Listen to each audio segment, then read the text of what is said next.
अच्छा मिस, थोड़ा बहुत अगर आप हमारे नाज़रीन को बानो कुद्सिया के हवाले से बताएं। कितना आपने एक और खूबसूरत नाम ले लिया ना ताज साहब के बाद। जी बानो आपा जो है वो एक इतना उर्दू लिटरेचर का खूबसूरत मुस्कुराता हुआ है, जैसे वो खुद भी मुस्कुराती जी होती थी। बिल्कुल बिल्कुल मैं अभी बिल्कुल। भी अलहमरा में उनकी तस्वीर देखती हूँ तो यूँ लगता है वो हमें देख रही हैं मुस्कुराती हुई। और आप देखिए कोई उनमें ग्लैमर नाम की चीज़ नहीं थी कि मैं उनको पता है कि मैं कौन हूँ। और उस वक्त उनके पीटीवी पे ड्रामाज ऑन एयर होते थे। ऑन एयर होता था इंतहाई बिल्कुल। सादा, इंतहाई खूबसूरत शख्सियत की वो मालिक थी। बल्कि आर्टिस्ट तो हमेशा रहता है, जी बिल्कुल। मैं यही कहूँगी वो हैं। जिस तरह इशफाक साहब के ज़ेरे साया वो रही। अच्छा, एक उनको बड़ी शिकायत होती थी कि इशफाक साहब ना उनकी तहरीरें पढ़ते नहीं हैं। अच्छा तो ये वैसे हर खातून को होती है। सही उसमें बात भी है। बहुत सारे राज होंगे, कोई वजह होगी जो नहीं पढ़ते थे। हम्म लेकिन आप देखिए राजा गिद्ध देखिए। राजा गिद्ध एक वो नावल है जो कि यूनिवर्सिटीज़ लेवल तक पढ़ाया जाता है और आज भी पढ़ाया जा रहा है, हमारे सिलेबस का वो हिस्सा है।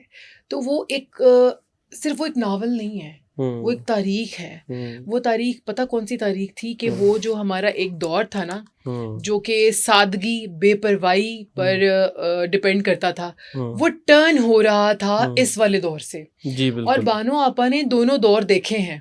एक वो वाला जब इंसान जो था उसकी ज़िंदगी सुबह और शाम थी और वो सिर्फ और सिर्फ उसी पर मुनहसर था जो उसको मुयस्सर है। और फिर वो दौर जो एक मॉडर्नाइजेशन में आ रहा था, जिसमें जहाँ पर वैल्यूज़ नहीं थी, जहाँ पर धोखा और ये चीज़ों को लोग प्राउडली अपनी ज़िंदगियों में शामिल कर रहे थे। तो बानो आपा ने ये दोनों दौर देखे और ये ऐसा खूबसूरत वो ब्रिज बनी इन दोनों के दरमियान।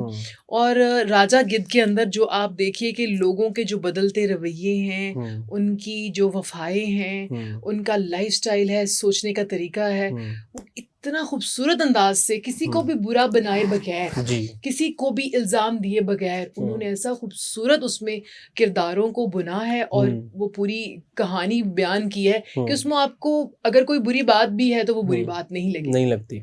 बिल्कुल। वो अंदाज, लिखने का अंदाज ही लिखने इस का तरीके से अंदाज था, इस बिल्कुल। और तरीके बड़ा से। जो हमारा एक ऐसा इंसान जो इतनी बड़ी सेलिब्रिटी हो ना, वो इस पे पूरी ग्रिप होती है उसको। बिल्कुल बिल्कुल। और बहुत मज़े की बात ये कि राजा गिद्ध को उन्होंने इसकी एडिटिंग बहुत मर्तबा करवाई कि कोई इसमें ऐसी चीज़ ना रह जाए जो कि ऑब्जेक्शन हो आने वाले सालों में कभी हो। तो इसकी इतनी इस पर काम किया गया इस नावल पे कि ये एक आज हमारे पास क्लासिक का हैसियत है। बिल्कुल। अच्छा, आज की शायरी के हवाले से आप भी अभी थोड़ी देर में पहले तनकीद थोड़ी सी कर रही थी कि आज के नौजवान जो शायरी कर रहे हैं और वो मुशायरे में जिस तरीके से बैठते हैं और वाह वाह हो जाती है, तो क्राउड जो है मेरे ख्याल में नारेबाजी स्टार्ट कर देता है।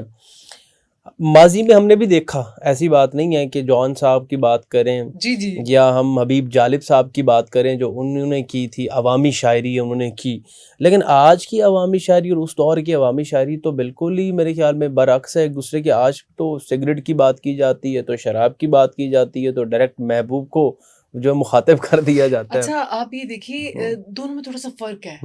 एक है अवामी शायरी, जज़्बाती शायरी और एक है कि सतही शायरी। अवामी शायरी वो क्यों थी?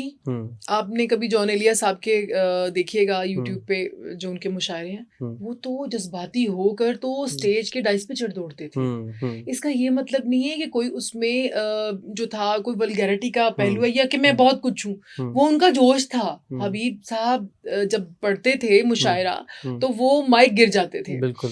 आप देखिए कि फैज़ साहब का एक अपना रंग था। बिल्कुल वो बिल्कुल। बहुत खूबसूरत मुशायरा पढ़ते थे।